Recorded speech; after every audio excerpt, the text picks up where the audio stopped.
Batman Arkham Knight is the final game in the Arkham trilogy. I managed to platinum the previous two games, Batman Arkham Asylum and City. This game is the biggest of the series so far with upgraded graphics, gameplay, and a much larger open world. Also, there are now 65 trophies for me to collect. Knight is my personal favorite game of the trilogy, which I know is a controversial opinion for some reason, but I don't care. Now, get some snacks and enjoy my journey of getting the Batman Arkham Knight Platinum trophy.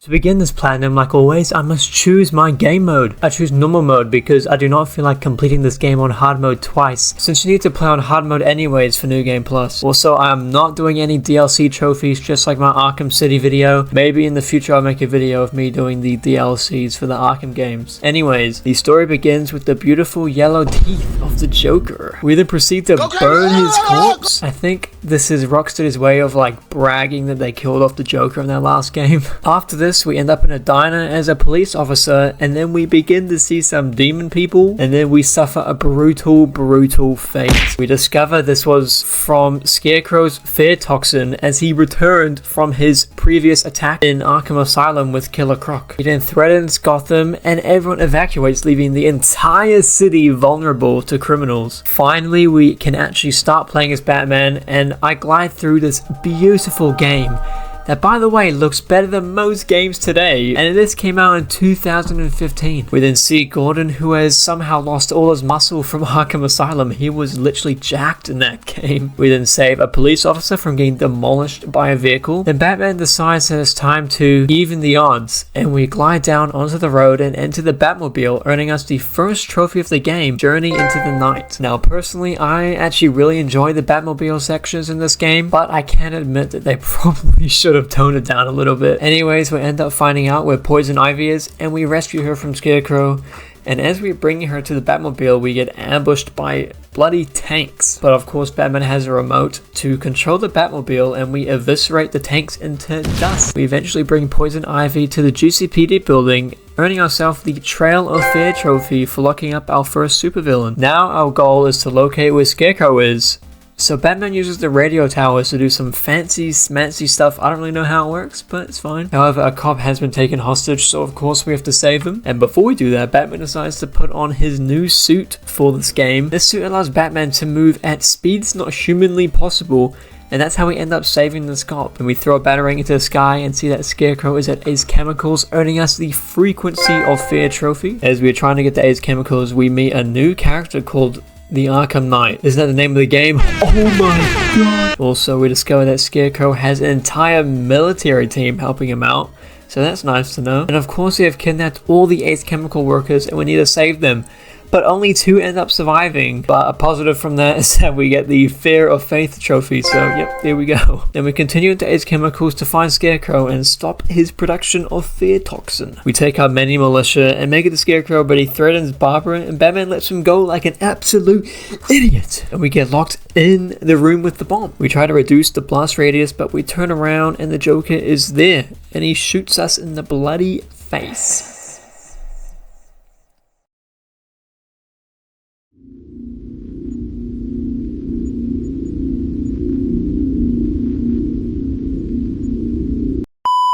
After this, we randomly start playing as Gordon, and it's daytime for literally the first time on this channel, no joke. We start going down into the movie studios and see people locked in cages, but then Batman just decides to jump scare us for no reason, and I forgot this happened in the game and it scared me so much.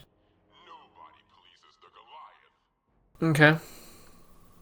Oh my god, I forgot about that. It tells us the Joker's blood was actually transferred to some hospitals, so he's testing on the people that were infected by it. But then we cut back to Ace Chemicals and we wake up to Joker still standing there, but I waste no time at all and I get the hell out of there. This thing gives us the As the Crow Flies trophy. Now we have to make it to the clock tower to check if Oracle is okay, But first, we need to deal with some militia guarding the area. Once we enter the clock tower, Batman begins to trip like crazy, and we see the moment the Joker shot Oracle, which is what caused her to be paralyzed. We then figure out the vehicle she was taken in and follow the tire marks, but it is blocked by a bridge. We quickly fly over to the bridge controls and clear out the militia there. After restoring power to the bridge, we earn the No Man's Land trophy. However, the goddamn Riddler distracts us and forces us to go to the orphanage and save Catwoman. We see that she has a bomb collar on for some reason, and then we have to fight a few robots. But then I end up ignoring the rest of Riddler's side quest for now, because I'm going to do it later on anyways. Then we find one of the militia headquarters and infiltrate it, but the Arkham Knight finds us and shoots us. But Batman uses his raw strength to survive that gunshot, and after tearing through the remaining militia, we start chasing a vehicle. And once we capture it, Batman interrogates the driver by crushing his head with the wheel of the Batmobile. But don't worry, he didn't die. He only suffered a few severe brain injuries, so it's fine. After this, we get the Living Hell trophy for interrogating that poor man. The soldier told us that a company is being used to sell guns to the militia by the Penguin called North Refrigeration. We then meet up with Nightwing, who then hands us the Disruptor, but then we instantly part ways because Batman is a loner and doesn't like having friends around him. Naturally, we beat up some thugs and then begin tracking the vehicle back to the weapons cache. Once I get there, I threaten the Penguin and brutally knock out everyone in the room like I normally do. After I blow up the weapons cache, we earn the Cold War trophy for destroying the first weapons cache. Now we start heading towards the Stag airship since the militia have started invading them. Once we make it inside and deal with all the guards, we find Stag having a great time with his best friend. Batman starts to trip out again and we see all the militia begin to stand up and turning into Jokers. Batman's nightmare, definitely not dream. Once we overcome this bad trip, we get the A Battle Within trophy. After finding our way to the next airship and once again wiping out all the militia, we finally get a one-on-one encounter with Scarecrow again, but we instantly get sprayed with his gas and begin tripping balls again. This time the Jokers convinced Batman to pull the trigger on a revolver, but it's obviously not real. And of course the Scarecrow escapes and the Arkham Knight uses the quad launcher from Fortnite, but we do get the Dark Wings Flyway in Fear trophy. Who is naming these trophies? After this, we are shown that Oracle is in the same place that Poison Ivy was kept in, so we head down there, but Scarecrow pumps the room with fear toxin, which causes Oracle to do something not very good. This raises the stakes, and we quickly head to GCPD to get Poison Ivy so she can do some magical plant stuff, don't really know what it is. On the way, we're stopped by an even bigger tank, but we take it out pretty easily and we get the With a Vengeance trophy. Now we start scanning for a massive plant that somehow fights back against Scarecrow's toxin and earn the Strange Deadfellow trophy. Then a giant missile launcher tank hybrid thingy-mabob is deployed on a rooftop, so we head over to deal with it. While taking out all the militia there, I earn the Death and Glory trophy for performing 20 fear takedowns, which is probably the most broken mechanic in any video game. We then start hacking the laptop, but the Arkham Knight shows up and we have a very intimate moment for some reason. He disappears like usual and we finish off his men and destroy the tank, earning us the Creature of the Night trophy. We then get sidetracked once again because Harley Quinn has taken Robin hostage at the movie studios. After hospitalizing Harley's thugs, we head inside and see Robin getting bullied. After we save him, we earn the Brotherhood of the Fist trophy. Now we need to capture the 3 people infected with Joker's blood. I start with Christina Bell in the Haunted House movie set, and on the way to the next set, we start tripping again and see the previous Robin, Jason Todd, being tortured by the Joker. Interesting. We continue on and take down Albert King in the Western movie set, and once again on the way to the next set, we see Jason Todd being tortured. I wonder what this could mean. We finally reach Johnny Charisma, who sings the most amazing song in any video game. Never alone in the asylum. Anarchy ruled. It was wild. As we're heading back with the Jokers, we're stopped by Harley Quinn, but she is taken out pretty easily, and we get the A Heartbroken in 2 trophy. When we return, we discover that Henry has killed the other Jokers and revealed he is one too. But he dies before Batman can stop him, meaning that we did all of this for absolutely nothing. Before this ends, we see the final Jason Todd flashback where Joker actually kills him. To protect the current Robin, Batman locks him up in one of the cells. As soon as we leave the building, we discover that the militia are attacking Poison Ivy. After completing what feels like the 1 millionth Batmobile combat section, we earn the City of Fear trophy. The Arkham Knight then detonates the Cloudburst, a bomb filled with fear toxin that pollutes the entire city. And this is one of the coolest looking effects I've seen like in any video game. I don't know why, but it's like, it looks so intimidating, you know what I mean? Unfortunately, the Batmobile is affected by the fear gas, so we head back to the Stag airships to retrieve like some kind of chemical thingy. We find Stag hiding in a vent, and he tells us where it is. Batman then has to dive directly into the fear gas with Joker to insert the chemical, and he breathes in way too much toxin while doing this. To counteract the toxin, we head underground to locate another massive plant and wake it up. After that, the toxin lifts and we enter the first Arkham Knight boss fight, which is, surprise, another tank fight.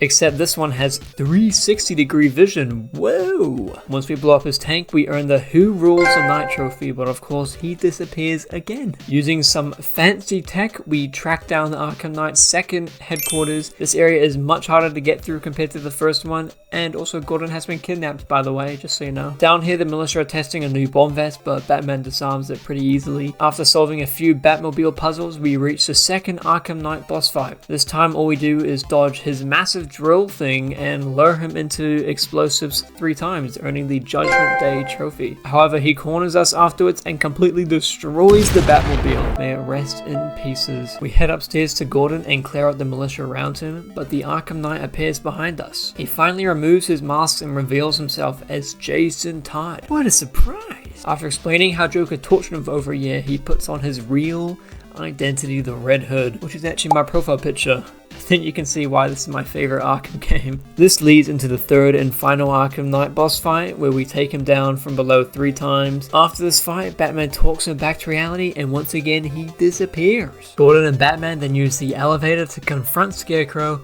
and somehow Oracle is alive? Another plot twist. Gordon reveals he made a deal and shoots Batman, but Scarecrow pushes Oracle off the building anyways. Of course, Batman survives, saves her, and is immediately ambushed by more goddamn tanks. Using a remote-controlled Batmobile, we defend ourselves and earn the Bit of Success trophy. Once back at GCPD, we're attacked again as tanks begin bombarding the building, but I enter a flow state and destroy all the tanks with ease. Clear the militia from the roof and earn the Be Not Afraid trophy. After that, we learn that Robin has been taken from Panessa Studios, which, yeah, locking him in there was probably not the best idea, Batman. Now it's time for the final confrontation with Scarecrow. Batman leaves all his tools behind and gets into a truck. While inside, the fear toxin kicks in again and we fight a wave of Jokers until Batman snaps, but quickly regains control. When we come to our senses, we're back at Arkham Asylum where it all began. Scarecrow forces Gordon to remove Batman's mask on live broadcast, injects more fear toxin,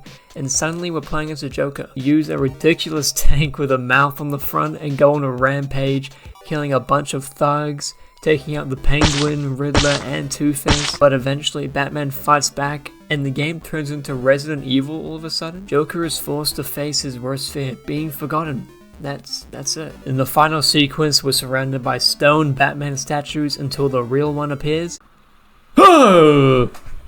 He corners us, and honestly, I finally understand why criminals are terrified of him. We then switch back to Batman, beat the Joker down, and lock him in a cage for good. Scarecrow is then confused why Batman is not afraid, and then Red Hood, the absolute GOAT, shows up and shoots our cuffs. Batman injects Scarecrow with his own toxin, forcing him to experience his worst fear, Batman. Scarecrow lets out a goofy scream.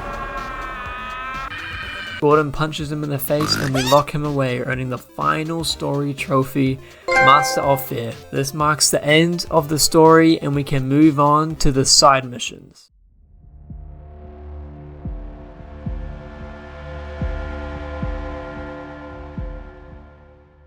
There are 13 side missions I need to complete now, with some being a lot more taxing than others. To start things off, I head over to the Lady of Gotham statue to save Jack Ryder from a cult. This cult is led by an old man going through his midlife crisis called Deacon Blackfire. We fight his cult members inside of an electrified cage and then easily defeat Blackfire and save Ryder, earning the cult trophy. Next, I respond to an out-of-control fire at one of Gotham's fire stations where the nutsack-looking supervillain Firefly shows up. We chase him across the city in a Batmobile while he throws fire at us. us. Eventually we catch up to him and beat him up a little bit. After doing this 2 more times, we finally ride his jetpack with him and take him to GCPD, earning the Days of Fire trophy. After that, I continue dealing with the remaining Penguin weapon caches across the city. Nightwing helps us take these out until he gets kidnapped by the Penguin, but we quickly track him down, destroying the final cache, taking Penguin to the GCPD and earning the Touch of Death trophy. I then briefly head to a basement to do the stupid minigame.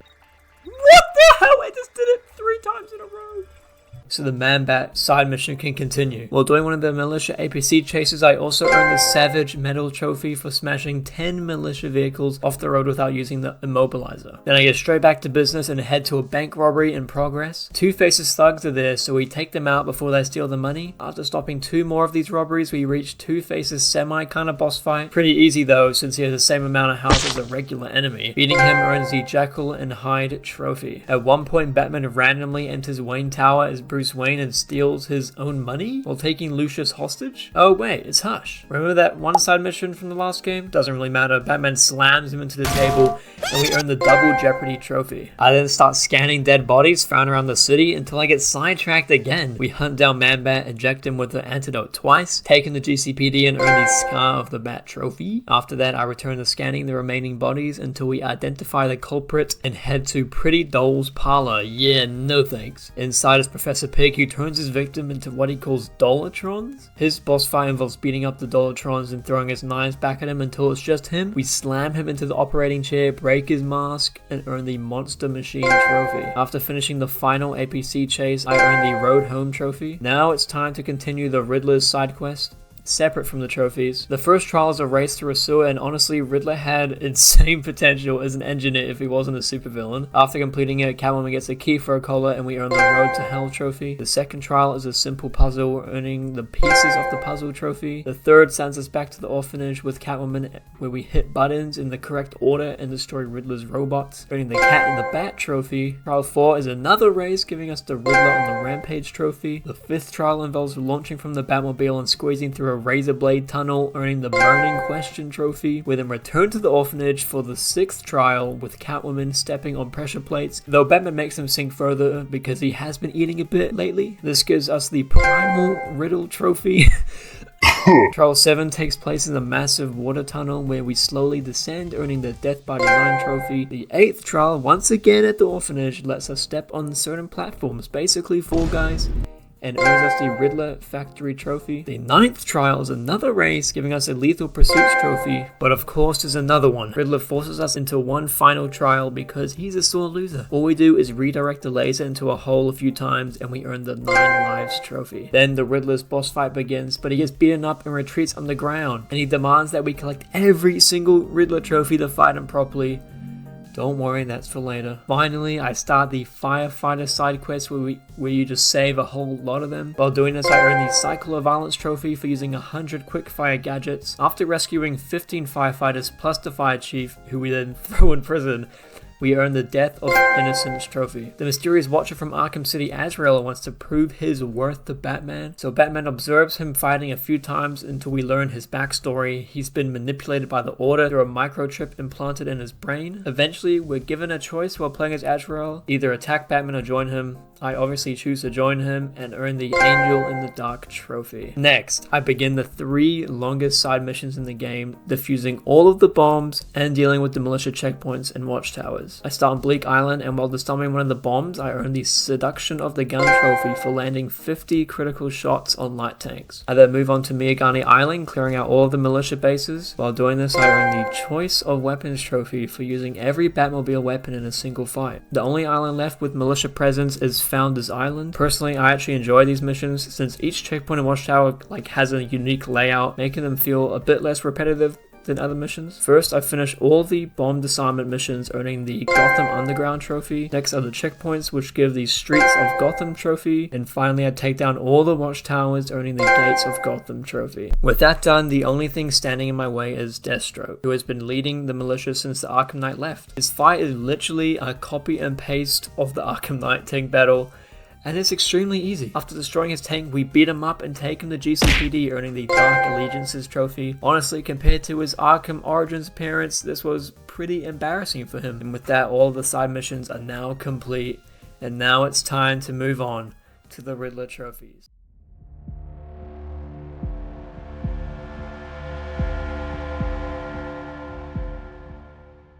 We are finally up to the Riddler Trophies. This game has 243 Riddler Trophies across the entire map. Firstly, I made my way through all of the Riddler Trophies on the actual main island, which definitely took the longest, as you'll see in this time lapse.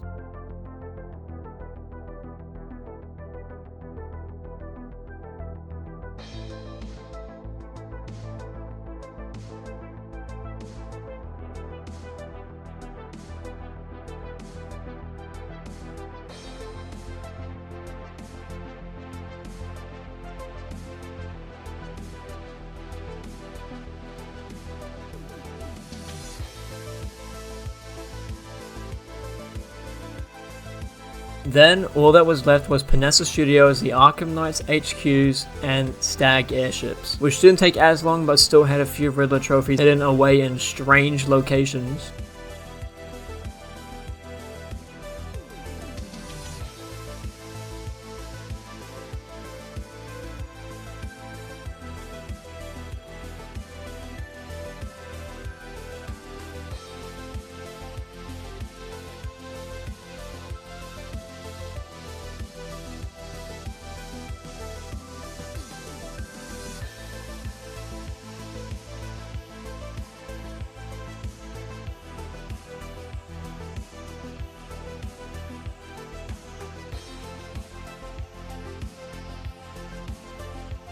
After around 4 hours of painfully collecting all of these trophies, we can finally begin Riddler's boss fight. This fight is actually relatively easy, since all you have to do is fight his robots and then punch him a few times. Once we beat this boss fight, we take Riddler all the way back to GCPD, locking him up and earn the Riddle Me That trophy. And then I activate the Nightfall protocol and get the appropriately named trophy Nightfall. But since we did all of these side missions, we unlock the true ending. I'll let you watch it.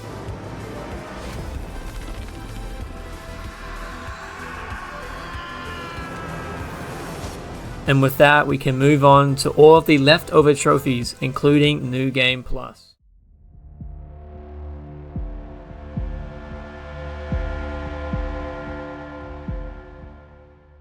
To start cleaning up the random trophies, I took down 20 moving cars without using the Batmobile. Basically, you glide onto the roof, Batman forcefully pulls the driver out of their seat, and somehow the passenger is fine, I guess. That earns us the Real Deal trophy. Next, I flew under the 3 main bridges connecting the islands. It took me multiple attempts because apparently I can't control a cape properly, but we get there in the end and earn the Run Through the Jungle trophy. After that, I knocked out a really easy one where all you have to do is glide less than 20 meters above the ground for 400 meters straight, giving us the Gotham After Midnight trophy. But the next trophy requires you to complete 8 different Batmobile jumps over 100 meters. Sounds pretty simple, right?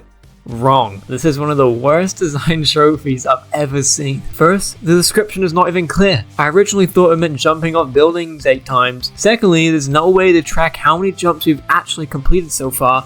And to make it even better, half the time it just didn't even register properly. After way too many attempts though, I finally got it and unlocked the A Leap of Faith trophy. And a little bit after this, I did a simple trophy where you need to get 3 minutes of drifting time. So I just spun in a circle and got the Dirty Tricks trophy. Then I move on to landing 5 perfect shots in a row with the Vulcan gun, earning the Point of Impact trophy. Finally, it's time to begin the AR challenges. I definitely prefer how they handled them in this game. Some of the first ones I tackled included a Scarecrow boss battle, a Predator section in Panessa Studios, and a Cobra Tank battle. After working through enough of them, I eventually earned the Sins of Youth trophy for getting 23 stars. Then I had to grind out a few more tank battles, more Predator sections, and even redo some of the Riddler time trials before earning the Fortunate Son trophy for reaching 46 stars. And after a few more challenges and ending, of course, on another generic tank battle, I finally unlocked the Absolution trophy for achieving 69 stars. Thankfully, you don't need to complete every single AR challenge in the game because there are over 200 possible stars. That would have been painful. A little while later, I went and performed a line launcher takedown to finish off every Predator variation, earning the Blunt Trauma trophy. Then, after way too many attempts, I barely managed to use the 15 different combat moves in a single combo, unlocking the Brutality 101 trophy. This one almost broke me.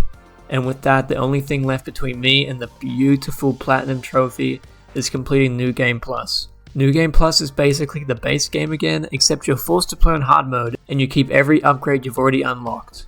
I pretty much speedran this entire section, skipping every cutscene and deleting every enemy in my path. Honestly, I find New Game Plus easier than the base game since you start with all of your upgrades, which lets you completely decimate everyone. Once we defeat Scarecrow for the second time, we earn the Long Halloween Trophy, and immediately after that, the trophy we've been chasing this entire time, the Platinum Trophy. Okay, and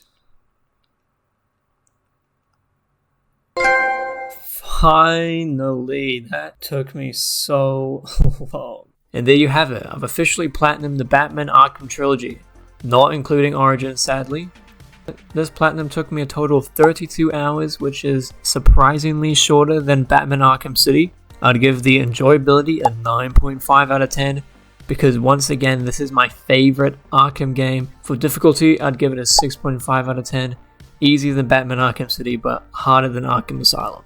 If you have any suggestions for other games I should platinum, let me know in the comments, and if you enjoyed the journey, please consider subscribing. Goodbye.